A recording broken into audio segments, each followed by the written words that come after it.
So, for years, the conversation around UAPs, the supernatural and the unseen realm, was a fringe thing. And today, those same topics are making headlines and people are talking about it. It's showing up in congressional hearings and documentaries and mainstream news, even. But our good friend L.A Marzulli has been researching these mysteries for decades through the lens of scripture. L.A., welcome back. Great to be here, Shemane. Thanks for having me on. So, why do you think that these topics moved from a fringe discussion to mainstream? Well, I think the evidence just became overwhelming. And you had all these whistleblowers that were going, wait a minute, wait a minute. The American people have a right to know what's going on. So, sort of the old, and I've written about this, the old guard was, and by the way, today is the 79th anniversary of Roswell, July 8th, right? This is right here. This is where it all starts. You can see the date, July 8th, 1947. This is when all the backpedaling starts. This is when the deliberate obfuscation starts. This is when the 79-year cover-up starts. So that's the old guard. That's General Ramey and people of his ilk. That's the old guard. They put the kibosh on. And obviously other people came up under them and, kind of held the party line. But this is conjecture, this is my opinion, I don't know. I think there was a group of men and women in the military that said, we can't hold this down any longer. I mean, this phenomenon is not going away. Our military is seeing it. They're engaging in it. We're seeing UFOs over battle sites, orbs. I mean, all this crazy, crazy stuff.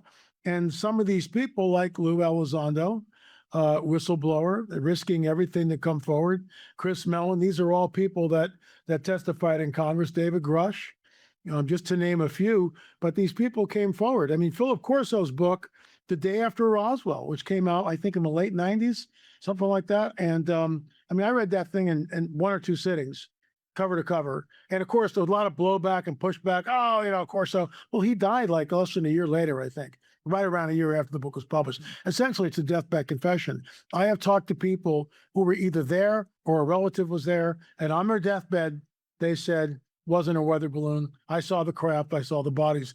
So what we see is this tension within our government.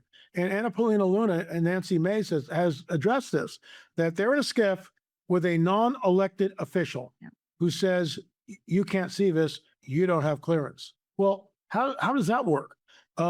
Kristen Gillibrand said in Day of Disclosure, it's not acceptable to have parts of the government that are not accountable to anyone. Marco Rubio addresses this. What I don't understand is, I'm gonna quote Hillary Clinton here. You ready? What difference does it make? Do I kind of look like her doing that? What difference does it make if they're aliens or not? Why the American public deserves to know.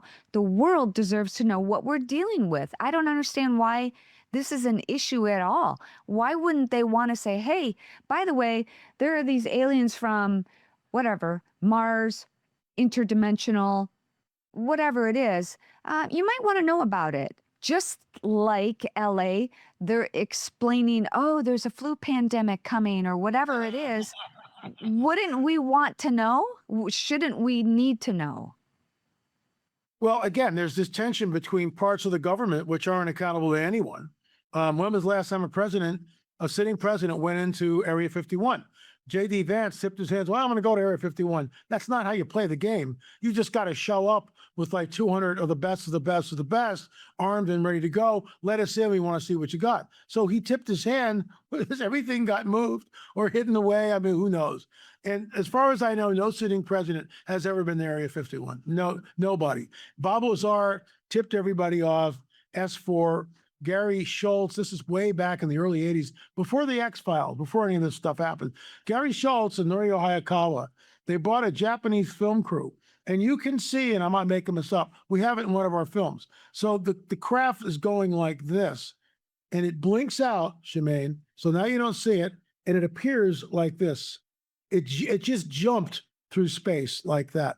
It just jumped through space. What are we looking at here?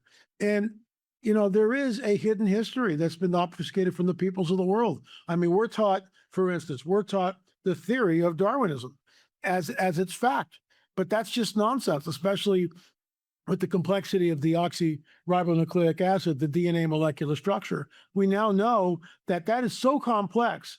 And, evolution over billion, they just add zeros. Well, it's a billion years. Excuse me. How does a human heart even begin to work? Nobody knows. How does the electric impulse of that heart pump it? And it's like right from day one in the womb. It's one of the first Well, orders that develops is the heart. LA, if you went to school, we were taught about the Big Bang Theory. Come on now. Oh, yeah. Let me ask you, has anything you've been doing this for decades and I've read your books. Your books are amazing, by the way. You come with receipts, like thick books and photographs and everything. So you've been doing this for a long time. Has Yeah. anything changed for you over the past year? In the previous administration, we heard about those weather balloons. Oh, there's nothing to see here. They're just floating all over the United States, and they're not taking pictures of anything. Or Area 51, or what happened in Miami, or so many other things. I think that there's a time and a place where there's a shift, and maybe it is because of the 250th birthday celebration that we have here. I'm not sure what it is, but whatever's happened over the past year seems to be accelerating. Do you feel the same way? I do. I feel we're on the cusp of something. I've said this on shows. I feel we are right on the cusp of something. Some event, I don't know what that is. Will I mean, there was a thing in the Daily Mail today that Larry Ragland sent me, good friend, and people are already saying that Trump's got a little speech prepared that we're not alone in the universe. That's a game changer to me. When Trump stands up, the leader of the free world, most powerful man on the planet, and says, we're not alone in the universe, then that's a huge game changer. That's going to start really messing with people's paradigms, and even within the church, people are going to be wondering how does my faith fit into this? And the other side of the aisle is already setting us up for what I call the coming great deception. We are on the Mhm. cusp of something. Um, Interestingly enough, in the book, The Rungs of Disclosure, I gave a scenario of the way I think the revealing will happen. And I've been banging this drum for decades. And Steven Spielberg echoes it. I'm not saying there's any collusion there. I mean, he came to it probably on his own accord without any reading on my stuff, but you never know. So in the film Disclosure Day, he's the whole world was on the cusp of World War III. I mean, everybody, it's food's coming out of the markets, it's panic situation, and there you go. So I believe that there's going to be a trigger. Lavrov, who's part of Putin's establishment in Russia, said if the Ukraine keeps doing this, we're going to use a nuke. And then there's hawks in the Russian government which have stated, we've got them. What are we waiting for? These people don't care. And I'm not on either side. I think the whole war is absolutely insane. Sit down, figure it out, but they won't do Right. that. Egos are involved. And what? Millions of people have been slaughtered over what? Over what? Over some Oh, land? and Right. that I want to interrupt you. Exactly. Over what? And does this have anything to do with the area that we're fighting these wars in? There's so much that isn't being disclosed, and we've heard it through the grapevine. Number one, to get back to your point about President Trump coming out, I agree. He's going to probably come out and say we're not alone.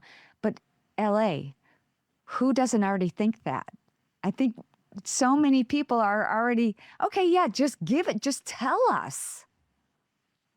Well, let's walk through it. If Lavrov stood up or wrote, "We're going to use a nuke," and Ukraine keeps flying drones in, they bomb one of the largest refineries in Moscow.